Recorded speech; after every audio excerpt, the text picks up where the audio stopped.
everyone. So today I'm here with your paper solutions of June 2026 attempt papers. आपके OMSM, cost accounting और management accounting का पूरा solution यहाँ पे देखेंगे. ऊपर से देखेंगे, मेन सॉल्यूशंस को डिस्कस करेंगे. ज़्यादा टाइम वेस्ट नहीं कराऊंगी तुम्हारा, क्योंकि अभी पेपर खत्म हुआ है. तुम्हें सिर्फ मेन सॉल्यूशन से मतलब है, वो यहाँ दिख जाएगा. और जो थोड़ी बहुत गड़बड़ियाँ थी इंस्टीट्यूट ने ऊपर नीचे किया, उसको तुमने कैसे हैंडल किया, कैसे हैंडल करना चाहिए था, वो एक बार देख लेंगे. ठीक है.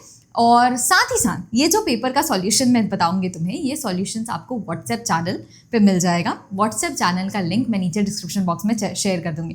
टेलीग्राम चैनल बेचारा बंद हो रखा है अभी टेलीग्राम, तो इसीलिए हम व्हाट्सएप पे शिफ्ट हो रहे हैं. व्हाट्सएप में आपको ये इससे रिलेटेड अपडेट, साथ ही साथ हम नई क्लासेस लेके आने वाले हैं for your CMA inter subjects, तो उससे रिलेटेड इन्फॉर्मेशन भी आपको उसी व्हाट्सएप चैनल पे मिलेगी. So make sure you are joining that. साथ ही साथ कुछ डिस्काउंट्स वगैरह भी रहेंगे, सब कुछ हम वहीं शेयर करने वाले हैं.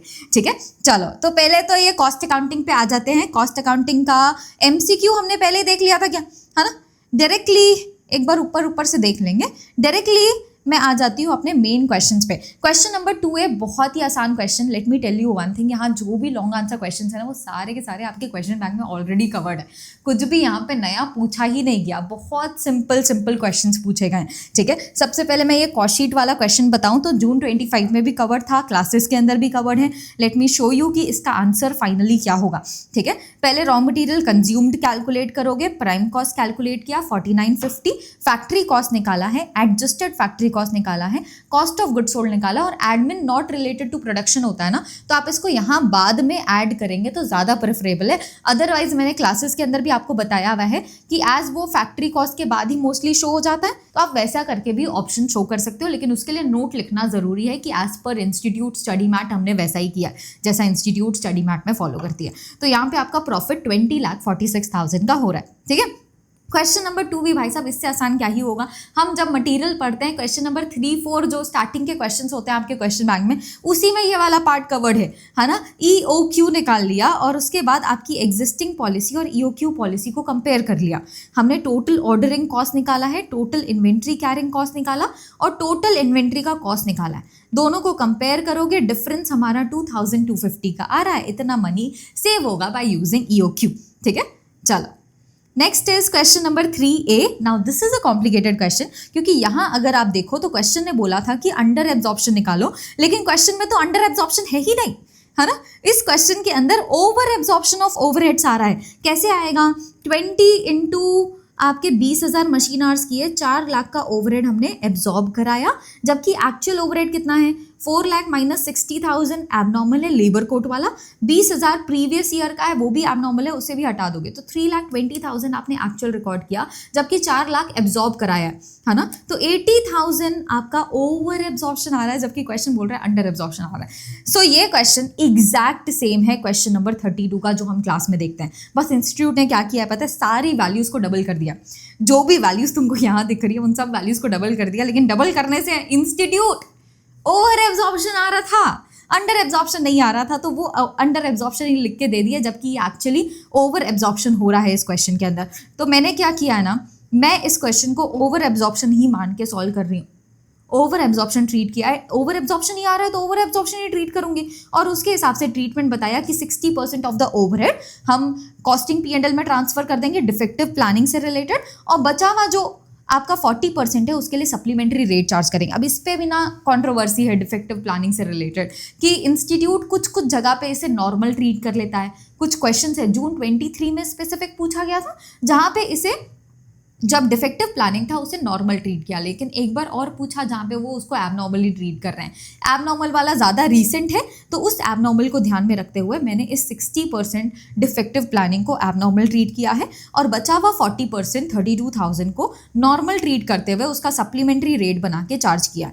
एक आखिरी में नोट लिख सकते हैं कि भाई साहब इंस्टीट्यूट ये यहाँ पे अंडर एब्जॉर्प्शन नहीं आ रहा है, यहाँ पे ओवर एब्जॉर्प्शन आ रहा है, तो ओवर एब्जॉर्प्शन मानते हुए हमने इसे सॉल्व किया है. बस हो गया काम खत्म. हम इससे ज़्यादा कुछ कर नहीं सकते हैं इस क्वेश्चन के लिए.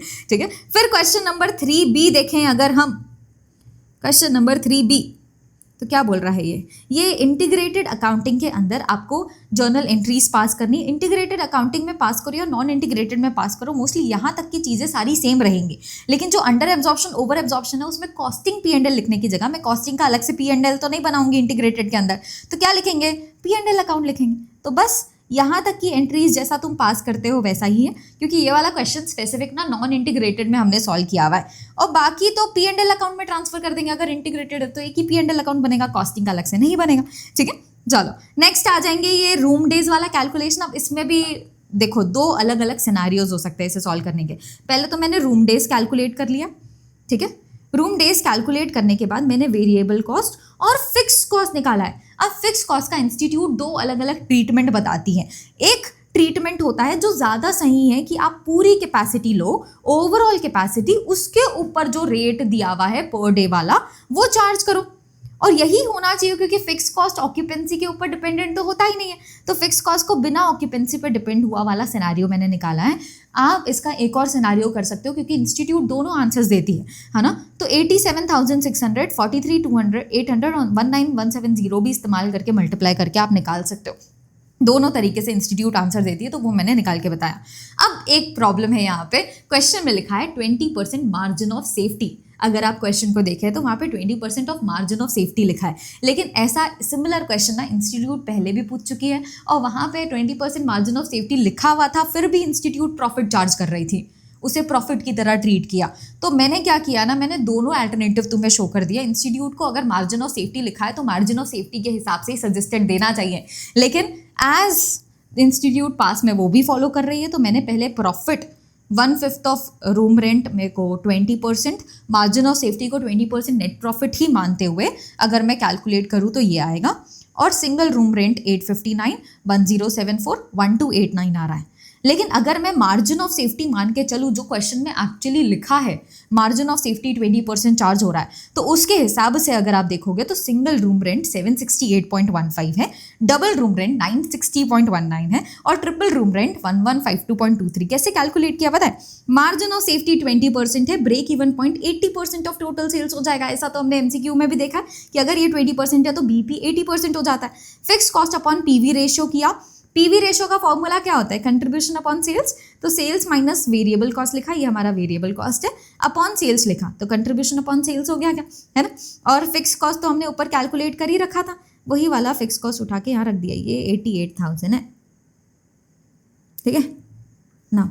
अगर आप इसे कैलकुलेट करेंगे तो ये 0.8 सेल्स, अगर आप इसे कैलकुलेट करेंगे आपके पास ये वाली वैल्यू आएगी। और इससे अगर आप single room rent per day निकालें तो 768.15, double room rent 960 and triple room rent 1152.23 हो रहा है। तो इस क्वेश्चन में भी थोड़ी सी कॉम्प्लिकेशंस है, कंट्रोवर्सी है कि भाई साहब मार्जिन ऑफ सेफ्टी का क्या करें, तुम पास्ट में कुछ और कर रहे थे, अभी मार्जिन ऑफ सेफ्टी बोल रहे हो, तो क्या करें उसका, है ना। और साथ ही साथ वो फिक्स कॉस्ट वाली चीज़ कि उसका दो अलग अलग ट्रीटमेंट हो सकता है, जो इंस्टीट्यूट ने पिछले अटेम्प्ट्स में अल्टरनेटिव करके भी दिया है। तो ये दो चीज़ें हैं यहाँ पे। और फिर ये कॉन्ट्रैक्ट अकाउंट की बात करूँ तो इसमें कुछ भी नया नहीं था, तुमने क्लास के अंदर एग्जैक्ट सेम क्वेश्चन देखा हुआ है। इवन ये तो इंस्टीट्यूट के शायद स्टडी मैट के अंदर भी कवर्ड है ऐसा वाला क्वेश्चन, तो वो हमने सॉल्व कर लिया है। आपका P&L अकाउंट में ट्रांसफर 1,57,500 आ रहा है और WIP में 3,67,500 आ रहा है। इधर देखोगे तो 18,75,000 का WIP है। फिर कॉन्ट्रैक्टिंग का अकाउंट बनाया, कॉन्ट्रैक्टिंग ने इतने पैसे दे दिए, वो हमने बैलेंस कैरी डाउन कर दिया क्योंकि अभी कॉन्ट्रैक्ट कंप्लीट नहीं हुआ।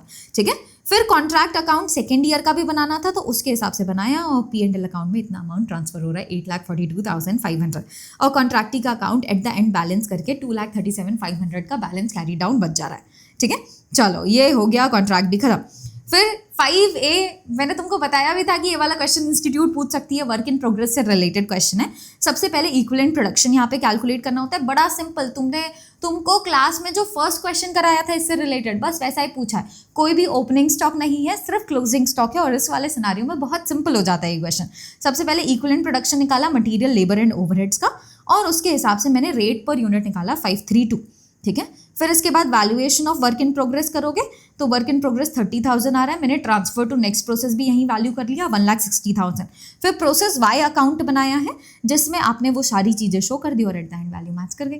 ठीक है, फिर इसके बाद आ जाओ स्टैंडर्ड कॉस्टिंग वाला क्वेश्चन, तो ये तो बहुत ही सिंपल था क्या, है ना। आर से रिलेटेड कैलकुलेशन, ये वैल्यूज आई हैं और इनका अगर आप टोटल करोगे तो टोटल में ऐसी वैल्यूज आ रही हैं। फिर इसके बाद labour cost variance 3360 adverse, rate variance 1540 adverse, efficiency 1820, revised efficiency हमारे पास ये वाली वैल्यू आ रही है और मिक्स वेरिएंस 1268 है, ठीक है, और ये 1268 फेवरेबल है, ठीक।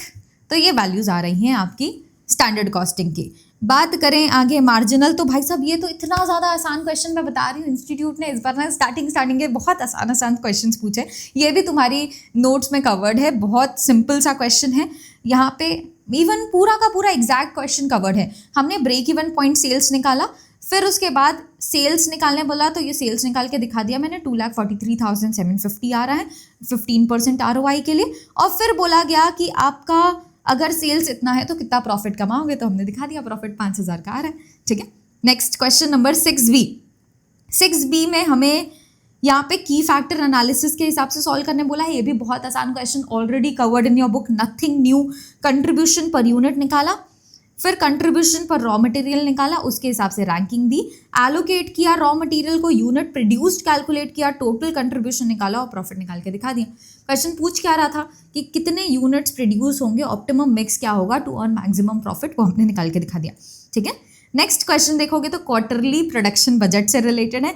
ये भी exact question already covered in your book, इसके तो नंबर्स भी मैच कर रहे हैं, ऐसा वाला क्वेश्चन तुम्हारी बुक में ऑलरेडी कवर्ड है, ठीक है। तो ये वैल्यूज़ हैं, हमने सारा प्रोडक्शन निकाल के बता दिया कि हर एक क्वार्टर में कितना प्रोडक्शन हो रहा होगा, और साथ ही साथ ब्रेक इवन पॉइंट आपके किस क्वार्टर में आप पहुंचोगे ये पूछा गया। तो अगर आप देखो तो ब्रेक इवन पॉइंट 88,000 आ रहा है, 88,000 टोटल मेरा सेकंड क्वार्टर तक ही हो जाएगा। तो at the end of second quarter हम ब्रेक इवन पॉइंट पर पहुंच जाएंगे, हो गया वैसा। और फिर थ्योरी की बात करूँ तो कैश 10 से रिलेटेड स्कोप और प्रिंसिपल लिखने बोला था, और साथ ही साथ मैंने डायरेक्टली बुक से उठा लिया, कुछ भी ऐसा नहीं है कि अलग से पूछ लिया इन्होंने, वही है जो तुम्हारी बुक में है, फाइनेंशियल अकाउंटिंग, मैनेजमेंट अकाउंटिंग। लेकिन एक चीज मेरे को नहीं मिली, गुड परचेसिंग प्रोसीजर से रिलेटेड क्या पैरामीटर्स होंगे, क्या क्वालिटी होंगी, वो नहीं था यहाँ पे। तो वो मैंने यहाँ पे अलग से एक्स्ट्रा तरीके से इंक्लूड किया, जो मुझे सही लगा वो। लेट्स सी कि इंस्टीट्यूट 8B का आंसर क्या देती है, और फिर 8C फीचर्स और जॉब कॉस्टिंग ऑलरेडी बुक में दिया हुआ है, डायरेक्टली मैंने वहाँ से उठा के यहाँ पेस्ट कर दिया बस, ठीक है। तो ये था तुम्हारा कॉस्ट अकाउंटिंग का पेपर, बहुत आसान सा पेपर। अब आगे बढ़ते हैं OMSM की तरफ। ये भी बड़ा आसान सा प्यारा सा पेपर पूछा गया था। यहाँ पे आपके MCQs हमने पहले ही डिस्कस कर लिए थे, एक बार आंसर्स देख लेंगे फटाफट, है ना।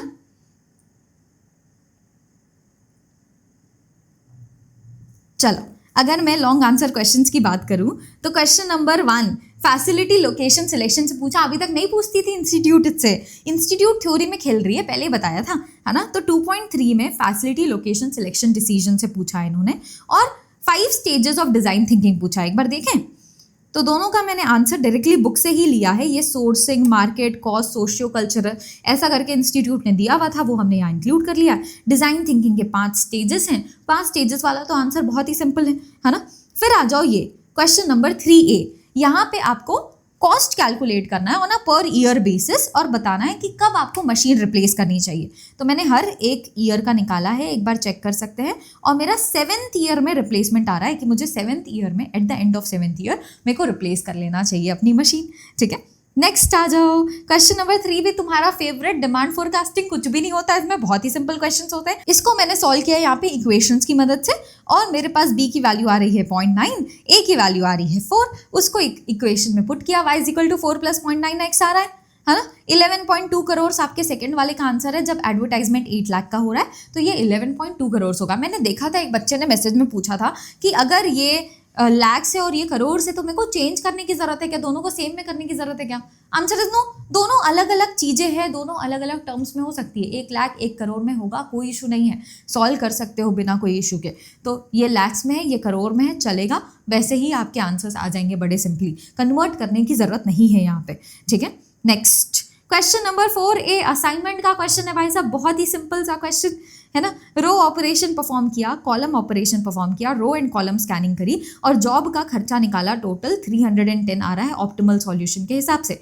ऑप्टिमल सॉल्यूशन क्या है, 2 को A असाइन किया, 1 को C असाइन किया, 3 को D असाइन किया, 4 को B असाइन किया, वही लिख दिया और कॉस्ट निकाल के बता दिया, ठीक है। नेक्स्ट 4B तुम्हारा सिम्युलेशन का क्वेश्चन, बहुत ही इंटरेस्टिंग क्वेश्चन। ऐसे क्वेश्चंस तुम्हारे ऑलरेडी बुक में कवर्ड है। Even let me tell you one thing, जो भी क्वेश्चंस आपके OMSM के अंदर है वो ऑलरेडी बुक के अंदर कवर्ड है, कुछ भी नया नहीं आया था इसके अंदर, है ना। प्रॉफिट और लॉस हमने कैलकुलेट किया, 12,500 आ रहा है। क्वेश्चन नंबर 5A LPP का क्वेश्चन, बहुत सिंपल सा क्वेश्चन। ऐसे क्वेश्चन तो हम बहुत आसानी से कर लेते हैं, है ना। तो बहुत सिंपल सा क्वेश्चन आया है और बहुत सिंपली तरीके से ये सॉल्व भी हो जाएगा। आगे बढ़ेंगे। Question number 5B network diagram का क्वेश्चन है। पहले तो तुम्हें क्या निकालना है, एक्सपेक्टेड ड्यूरेशन निकालना है, वेरिएंस निकाला और फ्लोट भी यही निकाल के दिखा दिया मैंने। Earliest start time, earliest finish time लिखा, लेटेस्ट फिनिश टाइम लिखा, लेटेस्ट फिनिश टाइम को EFT से कंपेयर करके कैलकुलेट कर लिया भाई साहब। स्लैक वगैरह कुछ भी निकालने की जरूरत नहीं है, क्योंकि फ्लोट के लिए स्लैक नहीं चाहिए होता है। मेरा EST EFT LFT से काम हो जाता है ना। फिर नेटवर्क डायग्राम बनाया है और ड्यूरेशन निकालनी थी, वो भी निकल गई यहाँ से, और आपका क्रिटिकल पाथ भी पता चल गया, हो गया, ठीक है। एक ही पेज में खत्म कर दिया भाई साहब। ऐसे हो सकता है ना, हम एक ही टेबल में अगर कवर कर लें तो बहुत आसानी से छोटे में ही खत्म हो जाता है। फिर तो तुम्हारे SM के क्वेश्चंस आते हैं। SM के क्वेश्चंस में 4 बेसिक एलिमेंट्स वाला क्वेश्चन है, जो तुम्हारी क्वेश्चन बैंक में ऑलरेडी कवर्ड है, वहीं से उठा के यहाँ डाला है बस, है ना। सारे क्वेश्चन बैंक से उठा के डाले हैं मैंने। ये भी क्वेश्चन बैंक में ऑलरेडी कवर्ड है, आर्टिफिशियल इंटेलिजेंस से रिलेटेड वाला क्वेश्चन। इसीलिए बोलती हूँ पास्ट अटेम्प्ट के क्वेश्चंस को एक बार देख लिया करो, है ना। पास्ट अटेम्प्ट के क्वेश्चंस बहुत हेल्पफुल होते हैं तुम्हारे लिए। ये सारे मैंने तुम्हारे जो क्वेश्चन बैंक में पास्ट अटेम्प्ट में इंक्लूड किए हुए क्वेश्चन है, डायरेक्टली वहां से आंसर उठा के यहाँ पेस्ट किया है बस। BCG मैट्रिक्स ऑलरेडी कवर्ड है वहां पे, ठीक है। और पीपल एंड बिहेवियर, ये एक इंटरेस्टिंग क्वेश्चन था जो इंस्टीट्यूट ने अभी तक नहीं पूछा था। सॉफ्टवेयर इश्यूज से रिलेटेड सॉफ्टवेयर इश्यूज के आंसर्स मैंने यहाँ पे उठा के रख दिए, ठीक है। और गोल कॉन्ग्रुएंस, इसके बारे में भी हम पढ़ते हैं और लिखते हैं, तो ये लिखा हुआ है आपके पास। और इसी के साथ हमारा OMSM भी होता है खत्म। अब आ जाओ आखिरी पेपर पे, दैट इज MA। सबसे ज़्यादा out of cost OMSM MA की बात करूँ ना, तो सबसे ज़्यादा कॉम्प्लिकेटेड बच्चों के लिए MA पढ़ा, और MA के आंसर्स भी इंटरेस्टिंग है, देखेंगे, ठीक है। तो मैंने ये MCQs निकाल लिए हैं, MCQs को देख लो पहले, फिर उसके बाद आगे बढ़ेंगे। MCQs तो मैंने पिछला लाइव सेशन लिया था, वहां पे भी बता ही दिया था, है ना। फिर स्कोप ऑफ मैनेजमेंट अकाउंटिंग, बहुत सिंपल, इंस्टीट्यूट के बुक में कवर्ड है, वहीं से आपको पूरा थ्योरी लिखना था। B एक्टिविटी बेस्ड कॉस्टिंग की बात करूं तो यार ये क्वेश्चन टफ था ही नहीं। Late me tell you one thing, out of पूरा का पूरा पेपर अगर मैं बात करूं ना, तो ये बहुत सिंपल क्वेश्चन है। क्या बोला है देखो जरा, आउटपुट यूनिट्स में दिया हुआ है, इंजीनियरिंग चेंज नोटिस दिया हुआ है, ठीक है, कॉस्ट पर इंजीनियरिंग चेंज दिया है, मशीन आवर्स पर यूनिट दिया है। क्वेश्चन ने बोला ट्रेडिशनल मशीन आवर रेट के हिसाब से कॉस्ट पर यूनिट निकालो, एक्टिविटी बेस्ड के कॉस्टिंग के हिसाब से कॉस्ट पर यूनिट निकालो। तो पहले तो मेरे को पता करना पड़ेगा कि टोटल ओवरहेड्स कितना है मेरा। कैसे पता करूं, तो इंजीनियरिंग चेंज के हिसाब से मेरे को ओवरहेड्स बता दिया है क्वेश्चन ने कि कितना कॉस्ट ड्राइवर है। ये कॉस्ट ड्राइवर रेट कैसे आता है बताओ तो जरा। जब हम हमारा ये जो कॉस्ट ड्राइवर होता है उसे टोटल कॉस्ट से डिवाइड करते हैं, तब हमारे पास ये आता है। तो मतलब अगर मेरे को टोटल कॉस्ट जानना है वापस से, तो मैं 1200 को 36 से मल्टीप्लाई कर दूंगी, मेरे को अल्फा का मिल गया। वैसे ही 1200 को 14 से मल्टीप्लाई कर दूंगी, मेरे को बीटा का मिल गया। दोनों को ऐड कर दो, तुम्हें टोटल ओवरहेड्स मिल गए। टोटल मशीन आवर्स निकालने क्या करना होगा, 3 मल्टीप्लाइड बाय 2400, 5 मल्टीप्लाइड बाय 2600, आपको टोटल मशीन आवर्स मिल जाएंगे। टोटल मशीन आवर्स को ये टोटल खर्चे से डिवाइड कर लो, मिल गया यार machine hour rate. Machine hour rate मिल गया, उसको मल्टीप्लाई कर दो इस मशीन आवर से जो एक यूनिट के लिए लग रहे हैं, आपको कॉस्ट पर यूनिट मिल जाएगा on the basis of machine hour rate. और फिर ये ओवरहेड एक्टिविटी बेस्ड कॉस्टिंग के हिसाब से निकालना तो और भी ज़्यादा आसान है। आपको कुछ नहीं करना, इसको इससे मल्टीप्लाई किया, इसको इससे मल्टीप्लाई किया, आपको टोटल खर्चा पता चल जाएगा अल्फा और बीटा का, divided by number of units करोगे, मिल गया यार आंसर। कॉम्प्लिकेटेड है ही नहीं। Late me just show you the answer ताकि तुमको और अच्छे से क्लैरिटी आ जाए इसमें। देखो पहले ये जो स्कोप वाला क्वेश्चन था उसका मैंने डायरेक्टली इंस्टीट्यूट की बुक से उठा लिया है, और यहाँ देखोगे तो मशीन आवर रेट का कैलकुलेशन किया है मैंने। कैसे किया, पहले टोटल मशीन आवर्स निकाले, आउटपुट को मशीन आवर्स से मल्टीप्लाई करके, और फिर टोटल इंजीनियरिंग कॉस्ट निकाल लिया जो मेरे को कॉस्ट ड्राइवर रेट के हिसाब से ही दिया हुआ था, तो मैंने उसको निकाल के यहाँ टोटल ले लिया, क्योंकि यहाँ तो कॉस्ट ड्राइवर रेट के हिसाब से नहीं बांटते ट्रेडिशनल के अंदर, है ना। तो मैंने ये निकाला, इसको डिवाइड किया मशीन आवर्स से, ये मेरे को मशीन आवर रेट मिल गया, और फिर इसको मल्टीप्लाई कर देंगे नंबर ऑफ मशीन आवर्स जो एक यूनिट के लिए लगते हैं, आपको एक यूनिट का कॉस्ट मिल गया यार, है ना। सेकंड देखेंगे, सेकंड में आपको ABC के हिसाब से करना है, तो ABC में तो डायरेक्टली आप ये जो कॉस्ट ड्राइवर दिया हुआ है इसको कॉस्ट ड्राइवर रेट से मल्टीप्लाई करोगे, मिल गया आपको टोटल खर्चा divided by number of units कर दो, कॉस्ट पर यूनिट मिल गया।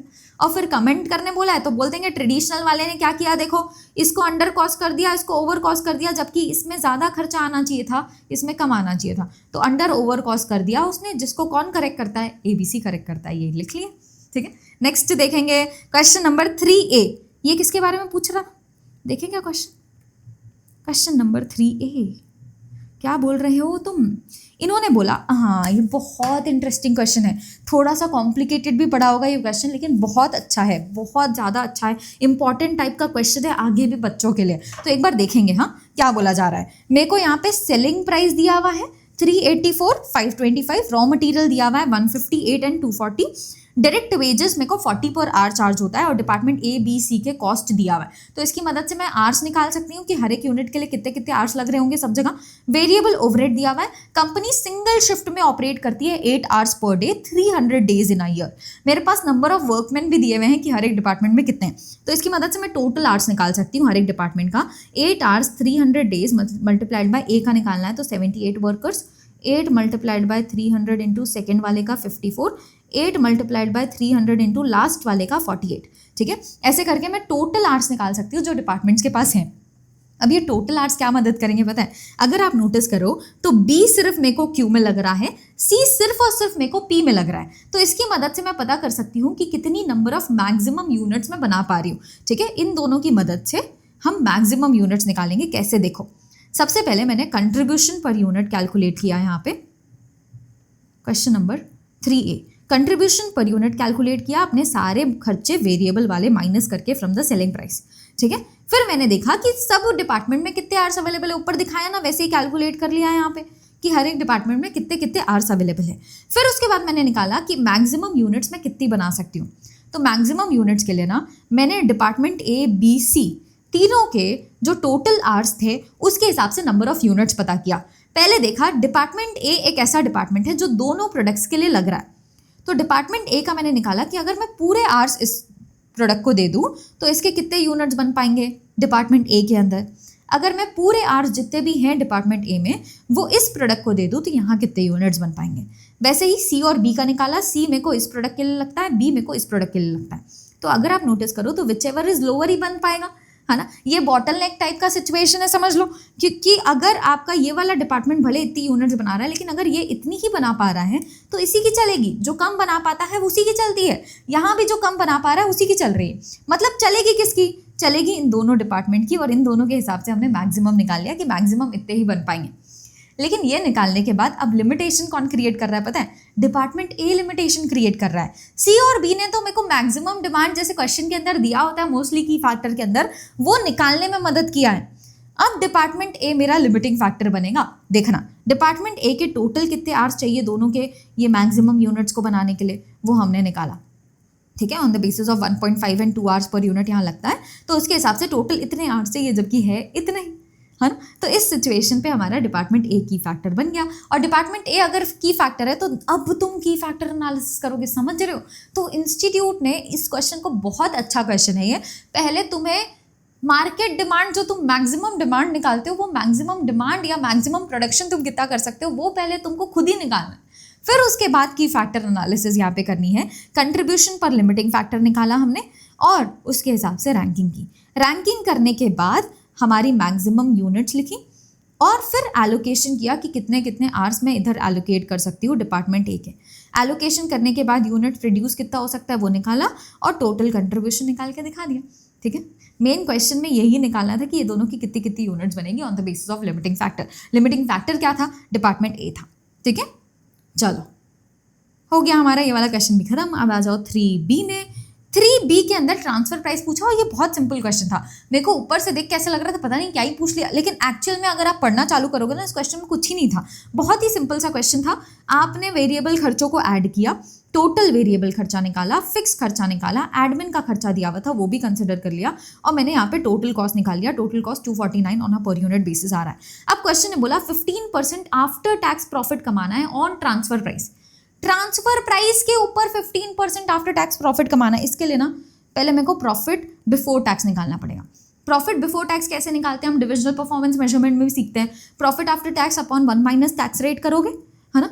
तो 15% ऑन ट्रांसफ़र प्राइस मेरा प्रॉफिट आफ्टर टैक्स था, मैंने 1 माइनस 0.3 कर दिया, तो मेरे को इससे पता चल गया 21.4285 ऑन ट्रांसफ़र प्राइस मेरा प्रॉफिट बिफोर टैक्स बनेगा।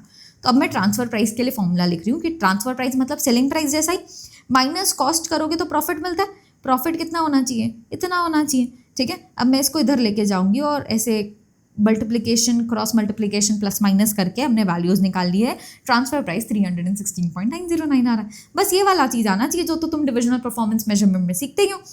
फिर 20% रिटर्न ऑन इन्वेस्टमेंट बोला आफ्टर टैक्स। आफ्टर टैक्स आपको 20% कमाना है, तो मेरे को पता करना पड़ेगा प्रॉफिट बिफोर टैक्स क्या है, क्योंकि आफ्टर टैक्स वाली कैलकुलेशन आप जो नॉर्मल करते हो उसके अंदर नहीं निकलती, तो इसलिए हम पहले प्रॉफिट बिफोर टैक्स निकालते हैं। तो सेम ज्ञान जैसा यहाँ पे किया था profit after tax upon 1 minus tax rate, वैसा ही करके मैंने यहाँ पे पहले प्रॉफिट बिफोर टैक्स निकाल दिया।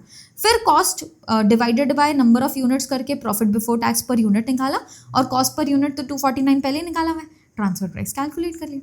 फिर बोला 30% मार्कअप चार्ज करो मार्जिनल कॉस्ट का और उसे ऐड कर दो टोटल कॉस्ट में। मार्जिनल कॉस्ट क्या होते हैं, वेरिएबल कॉस्ट, तो वेरिएबल कॉस्ट कितना है देख लो पहले 226, इसका 30% चार्ज कर लेंगे और इसको टोटल कॉस्ट में ऐड कर देंगे, 316.8 आ गया। बहुत सिंपल क्वेश्चन था, बहुत अच्छे से क्वेश्चंस को पढ़ना एग्जाम में ज़रूरी हो जाता है, तुमने सब कुछ किया हुआ है। It's like institute is ready to ask you different questions, वो पूछेगी। हमारी प्रैक्टिस और हमारे कंसेप्ट के ऊपर डिपेंड करता है कि हम उस क्वेश्चन को पकड़ पा रहे हैं कि नहीं। डोंट एक्सपेक्ट कि तुमको एग्जैक्ट सेम क्वेश्चन मिलेगा, मिल गया तो तुम्हारी किस्मत बहुत अच्छी, लेकिन नहीं मिला तो हम उसके लिए भी बहुत अच्छे से तैयार होने चाहिए, ठीक है। नेक्स्ट आ जाओ क्वेश्चन नंबर 4A पे। ये वाला क्वेश्चन भाई साहब देख के डर लगा क्या, बिल्कुल डराने वाला क्वेश्चन है। देखने से बहुत डर लगता है इसको, लेकिन जब तुम सॉल्व करना चालू करोगे, जैसे मैंने इसको जब सॉल्व करना चालू किया तो मेरे को लगा यार स्टेप बाय स्टेप चलते जाओ तो ये बहुत आसान क्वेश्चन है ना। मैंने कुछ नहीं किया, जो जो क्वेश्चन में लिखा था मैंने उसको लिखना चालू किया। पहले क्वेश्चन ने बोला कि देखो मेरा जो x और y है उसका फिक्स कॉस्ट F1 F2 है, मैंने भी मान लिया F1 F2 है। फिर बोला यूनिट कंट्रीब्यूशन y का 1/5 लेस देन है यूनिट कंट्रीब्यूशन ऑफ x, तो मैंने क्या किया पहले x का कंट्रीब्यूशन x ही मान लिया। फिर मेरे को क्वेश्चन ने बोला है y का कंट्रीब्यूशन 1/5 लेस होगा x से, तो अगर इसका x है तो उसका 1/5 लेस होगा x से, है ना। तो मैंने इससे निकाला तो 4/5x आ रहा है, तो ये कंट्रीब्यूशन हो गया y का, ये हो गया x का। फिर F1 F2 मतलब फिक्स कॉस्ट का टोटल 1,50,000 दिया, वैसा ही लिख लिया। ब्रेक इवन पॉइंट x का दिया है 1800, for break even point of x F2 को नहीं कंसिडर करना क्योंकि फिक्स कॉस्ट ये सेकंड वाला y के लिए है, तो x के लिए x वाला फिक्स कॉस्ट कंसिडर करके 1800 निकालेंगे, बहुत बढ़िया। फिर 3000 इंडिफरेंस पॉइंट है x और y के बीच का, तो यार इंडिफरेंस पॉइंट भी निकालने हमको आता है। मैंने सब कुछ ना जैसे जैसे फॉर्मूला होता है वैसे वैसे लिखते गई, फिक्स कॉस्ट लिख दिया, टोटल बताया वो लिख दिया, कंट्रीब्यूशन पर यूनिट निकाल लिया, ब्रेक इवन पॉइंट लिख दिया। फिर सबका ऐसे इक्वेशंस बनाते गई मैं। Break even point of x दिया था तो fix cost upon contribution per unit करेंगे, fix cost upon contribution per unit करके यहाँ से मैंने x की वैल्यू निकाल ली। फिर उसके बाद इंडिफरेंस पॉइंट वाला फॉर्मूला होता है, फिक्स कॉस्ट में जो अल्टरनेटिव्स के बीच में डिफरेंस आ रहा है डिवाइडेड बाय जो कंट्रीब्यूशन में अल्टरनेटिव्स के बीच में डिफरेंस आ रहा है, तो F1 minus F2 x minus 4/5x, इसको इज इक्वल टू 3000, क्वेश्चन नहीं दिया। अब देखो मैंने यहाँ पे x की वैल्यू निकाल के रखी है, मैंने यहाँ पे F2 की वैल्यू निकाल के रखी है, मैंने बस वो यहाँ पे पुट कर दिया। ये ध्यान रखते हुए कि मैं जो भी अगर इस फॉर्मूला में लेके आने चाहती हूँ वो एक ही वेरिएबल होना चाहिए, तो मैं F1 लेके आना चाहती थी तो सब फॉर्मूले मैंने वैसे ही कन्वर्ट कर लिए कि मैं अगर किसी की भी वैल्यू पुट करूँ तो मेरे पास F1 ही आए। और F1 की वैल्यू मेरे पास अगर मैं इसको पूरा सॉल्व करते चलूँ तो F1 90,000 आ गया। अब अगर F1 आ गया है तो आप F2 बहुत आसानी से निकाल सकते हो। F1 F2 मिल गया तो उसे इंडिफरेंस पॉइंट वाले फॉर्मूला में पुट करके x बहुत आसानी से निकाला जा सकता है। x निकल गया तो आप कंट्रीब्यूशन पर यूनिट x का मिल गया, y का भी निकाल सकते हो। तो यहाँ पे फिक्स कॉस्ट फर्स्ट वाले का 90,000, F2 का 60,000, यूनिट कंट्रीब्यूशन x का 50 और y का 40 आ रहा है, ठीक है। चलो नेक्स्ट क्वेश्चन पे आ जाएंगे। यहाँ पे ये भी अच्छा सा क्वेश्चन है। ओके ये वाला क्वेश्चन है क्या, लेट मी जस्ट सी, हाँ कौन सा वाला क्वेश्चन है ये, हम अभी ओके हाँ दिस इज दिस वन ना। यहाँ पे क्या बोला है देखेंगे। हाँ मेरे को एक्सपोर्ट ऑर्डर पे 10% प्रॉफिट चार्ज करके एक्सपोर्ट प्राइस कैलकुलेट करने वाला क्वेश्चन है। तो इसके अंदर मेरे को 80, 90 और 100% कैपेसिटी पे क्या हो रहा है ये बता दिया गया है। अभी मैं 80% कैपेसिटी पे हूँ। क्वेश्चन ने बोला कि जो आपको एक्सपोर्ट ऑर्डर मिला है वो प्रेजेंट ऑपरेशन का 20% होगा। प्रेजेंट ऑपरेशन क्या है यार, प्रेजेंटली मैं 20,000 यूनिट्स बना रही हूँ, so this is my present operation. 20,000 का 20% मैं एक्सपोर्ट ऑर्डर कर रही हूँ। ऐसा नहीं कि पहले 80% पे काम कर रहे थे अब 100% पे कर रहे हैं, आंसर इज नो। आपके प्रेजेंट ऑपरेशन का 20% कर रहे हो ना, तो प्रेजेंटली तो आप 20,000 पे ही काम कर रहे हो, तो 20,000 का 20% मतलब 4,000 यूनिट्स आप एक्सपोर्ट करने वाले हो। ये बहुत इंपॉर्टेंट चीज़ है इस क्वेश्चन का। अब ये पता चलने के बाद मेरे को बोला है direct cost per unit constant है, लेकिन कितना डायरेक्ट कॉस्ट पर यूनिट है नहीं बताया मेरे को। सिर्फ ये जो सारे वेरिएबल, सेमी वेरिएबल और फिक्स कॉस्ट दिख रहे हैं ये सारे इनडायरेक्ट हैं, तो कैसे पता करूं डायरेक्ट कॉस्ट कितना है। मेरे को 4 लाख का सेलिंग प्राइस दिया अभी के ऑपरेशन पे 80% पे, माइनस मेरा प्रॉफिट मार्जिन 20% है, तो मैं 20% सेल से हटा दूंगी, मेरे को खर्चे मिल गए सारे। ये खर्चों में से सारा आपका जो 80% का इनडायरेक्ट वाला खर्चा है वो हटा दोगे तो डायरेक्ट खर्चे मिल जाएंगे। ऐसे ही मैंने डायरेक्ट खर्चा निकाला और डायरेक्ट खर्चे को पर यूनिट में कन्वर्ट कर लिया। ठीक है, देखेंगे। सो सेल्स लिया, प्रॉफिट मार्जिन माइनस किया, टोटल कॉस्ट निकाला, इनडायरेक्ट खर्चे माइनस किए, डायरेक्ट कॉस्ट निकाला, डायरेक्ट कॉस्ट को पर यूनिट में कन्वर्ट किया। अब इसके बाद मेरे को 4,000 यूनिट्स का खर्चा जानना है, तो मेरे को जो इनडायरेक्ट खर्चे हैं उनका भी सब पार्ट निकालना पड़ेगा कि वेरिएबल इनडायरेक्ट खर्चा होना पर यूनिट बेसिस कितना है। तो 80,000 का खर्चा है 20,000 यूनिट्स के लिए, तो 4 रुपये पर यूनिट आ रहा है। फिर सेमी वेरिएबल खर्चा, उसको भी बाइफरकेट करना पड़ेगा कि उसमें कितना वेरिएबल है कितना फिक्स्ड है। तो मैंने change in cost upon change in unit से वेरिएबल कॉस्ट निकाल सकते हैं। तो जो हाईएस्ट वाला सिनारियो दिया था 100% और 80%, उन दोनों का खर्चा, उन दोनों के यूनिट्स को कंपेयर करके मैंने कॉस्ट पर यूनिट निकाल लिया वेरिएबल कॉस्ट वाला, और फिक्स कॉस्ट भी कैलकुलेट कर लिया कि इसमें कितना फिक्स कॉस्ट है। अगर आपको पर यूनिट वेरिएबल कॉस्ट मिल गया है तो आप टोटल कॉस्ट में से वेरिएबल कॉस्ट माइनस कर दो, फिक्स कॉस्ट मिल जाए। ठीक है, तो फिक्स कॉस्ट और वेरिएबल कॉस्ट निकाल लिया। अब इसके बाद price to be quoted for export order निकालना है। तो एक्सपोर्ट ऑर्डर में क्या खर्चे लगेंगे, जो वेरिएबल है वही लगेंगे, क्योंकि फिक्स खर्चे तो पहले भी लग रहे थे अभी भी लग रहे हैं, है ना, तो उन्हें हम चार्ज नहीं करेंगे, सिर्फ और सिर्फ वेरिएबल खर्चा चार्ज करेंगे। डायरेक्ट कॉस्ट चार्ज किया, इनडायरेक्ट का वेरिएबल वाला पार्ट, सेमी वेरिएबल का जो वेरिएबल वाला पार्ट था वो चार्ज किया, और फिक्स कॉस्ट चार्ज नहीं करोगे क्योंकि यहाँ पे कुछ एक्स्ट्रा फिक्स कॉस्ट अलग से लग नहीं रहा है, जो पहले लग रहा था वही है।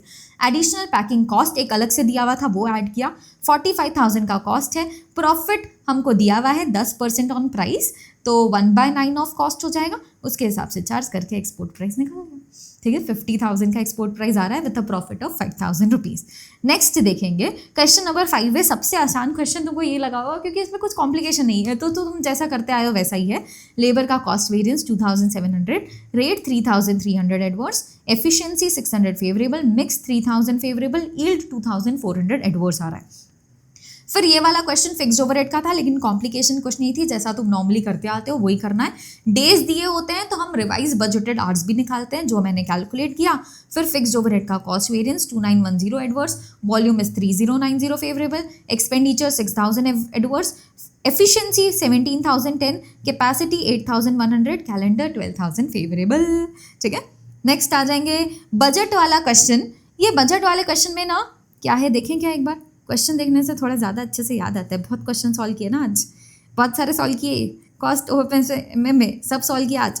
हाँ, बहुत अच्छा क्वेश्चन, बहुत ज़्यादा अच्छा क्वेश्चन है ये, और इसमें ज़्यादा कॉम्प्लिकेशन नहीं है आज सच। तुम समझना चाहो तो तुमको सिर्फ कॉस्ट शीट अप्लाई करना है तुम्हारी। ठीक है, देखेंगे मैंने ये सेल्स दी हुई है, ठीक है, ये मेरी सेल्स है, सेल्स लिया मैंने। सेल्स में सबसे पहले मैं अपना प्रॉफिट हटा देती हूँ, है ना, कॉस्ट शीट का जस्ट उल्टा कर रही हूँ समझ लो। पहले सेल्स लिया, सेल्स में से प्रॉफिट हटा दूंगी, जो मेरे को बोला गया है इतना इतना परसेंटेज है ऑफ द सेलिंग प्राइस, तो ये सेल्स का अमाउंट है, उसी का परसेंटेज चार्ज कर करके हटा देंगे। तो सेल्स में से प्रॉफिट माइनस किया, क्या मिलता है, कॉस्ट ऑफ सेल्स मिलता है। कॉस्ट ऑफ सेल्स में मेरा सेलिंग का अलग से कोई खर्चा मेरे को यहाँ दिया नहीं है, तो मैं क्या करूँगी, कॉस्ट ऑफ सेल्स ही मेरा कॉस्ट ऑफ गुड सोल्ड है, तो मैं अब ओपनिंग क्लोजिंग स्टॉक को एडजस्ट करूँगी। तो अगर आपको कॉस्ट ऑफ गुड सोल्ड मिल गया है, उससे आपको कॉस्ट ऑफ प्रोडक्शन पे पहुँचना है ना, तो आपको क्लोजिंग स्टॉक को ऐड करना होता है और ओपनिंग स्टॉक को माइनस करना होता है। ये तो हम बजट के अंदर भी सीखते हैं और बजट रिलेटेड ही क्वेश्चन है ना। तो कॉस्ट ऑफ गुड सोल्ड में क्लोजिंग ऐड किया, ओपनिंग माइनस किया, कॉस्ट ऑफ प्रोडक्शन मिल जाएगा। कॉस्ट ऑफ प्रोडक्शन मिलने के बाद स्टैंडर्ड कॉस्ट पर यूनिट से डिवाइड कर दो कॉस्ट ऑफ प्रोडक्शन को, तो आपको प्रोडक्शन के यूनिट्स मिल जाएंगे कि आपको कितनी गुड यूनिट्स चाहिए। गुड यूनिट्स मिलने के बाद आपको ये नॉर्मल लॉस वहाँ पे ऐड कर देना है, क्योंकि गुड यूनिट्स बस नहीं प्रोड्यूस करने होते, सारे यूनिट्स प्रोड्यूस करेंगे जिसमें से गुड निकलेंगे।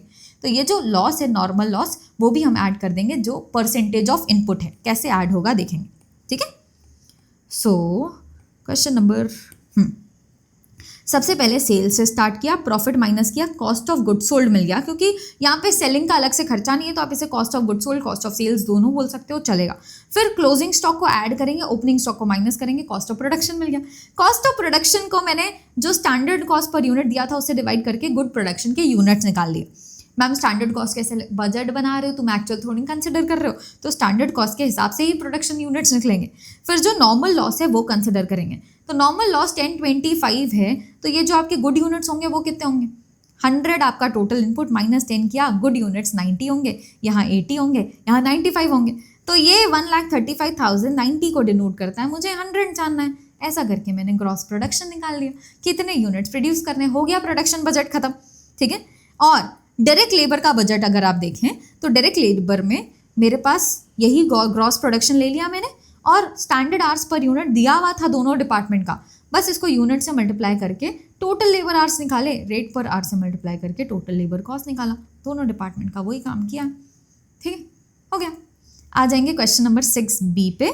ये क्वेश्चन भी मेरा बजट ही वाला क्वेश्चन है, लेकिन थोड़ा सा अलग दिख रहा था, कुछ कॉम्प्लिकेशन नहीं थी इस क्वेश्चन के अंदर भी, बहुत सिंपल सा क्वेश्चन था। Let me just show that to you. यहाँ पे ये जो बी है, ये बी कोई प्रोडक्ट नहीं है, यहाँ पे स्पेसिफिकली लिखा है कि बी कॉलम बी है, कुछ प्रोडक्ट का नाम नहीं है ये कॉलम ए, ये कॉलम बी नाम दिया है, ये परसेंटेज वेरिएबिलिटी बताता है कि ये खर्चे में कितना वेरिएबल है। तो इस खर्चे में पूरा 100% वेरिएबल है, इसमें 80% वेरिएबल है तो बचा 20% फिक्स्ड, यहाँ 75% वेरिएबल है तो बचा 25% फिक्स्ड, है ना। तो ऐसे ही हम फिक्स्ड और वेरिएबल में इसे बाइफरकेट कर सकते हैं बहुत आसानी से। अगर फिक्स्ड और वेरिएबल में बाइफरकेट कर लिया तो 4,000 6,000 का तुम्हें फ्लेक्सिबल बजट बनाना है। देखेंगे जरा, सबसे पहले मैंने ये वेरिएबिलिटी को कंसिडर करके जितना वेरिएबिलिटी दिया था उसको मल्टीप्लाई करके वेरिएबल कॉस्ट निकाल लिया।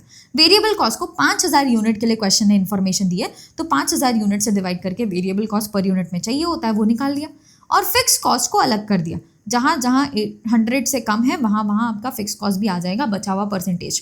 तो 80 अगर आपका वेरिएबल है तो बचा 20 फिक्स्ड, 75 वेरिएबल है तो 25 फिक्स्ड, 100 है मतलब 0 फिक्स्ड, 20 है तो 80 फिक्स्ड, 25 है तो 75 फिक्स। यही कंसिडर करते हुए मैंने फिक्स और वेरिएबल में खर्चों को बांट लिया।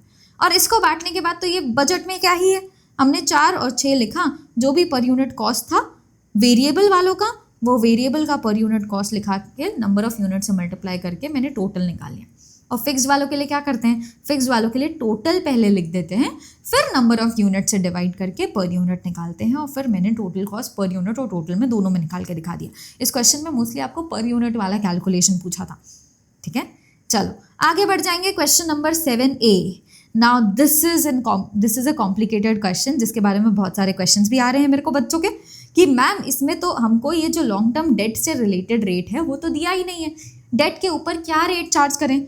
तो इस सिचुएशन के अंदर एज कुछ भी डेट के अंदर रेट नहीं दिया हुआ है, तो मेरे को ये बच्चे का आंसर देख के बहुत अच्छा लगा, जिसने पेपर शेयर किया था उसने सही लिखा है आंसर। ये 8% जो आपका गवर्नमेंट सिक्योरिटीज़ का रेट है, आप उसे इस्तेमाल करके इसे सॉल्व कर सकते हैं। नाउ दिस इज हाउ मेरे को लगा सही, इसके ऊपर इंस्टीट्यूट के पहले के कोई भी क्वेश्चन नहीं है, कोई भी क्लैरिफिकेशन नहीं है, तो हम एज पर स्टैंडर्ड ट्रीटमेंट ये करेंगे कि हम ये 8% को इस्तेमाल करके सॉल्व कर सकते हैं। बाकी देखते हैं इंस्टीट्यूट इसका कैसा आंसर देती है।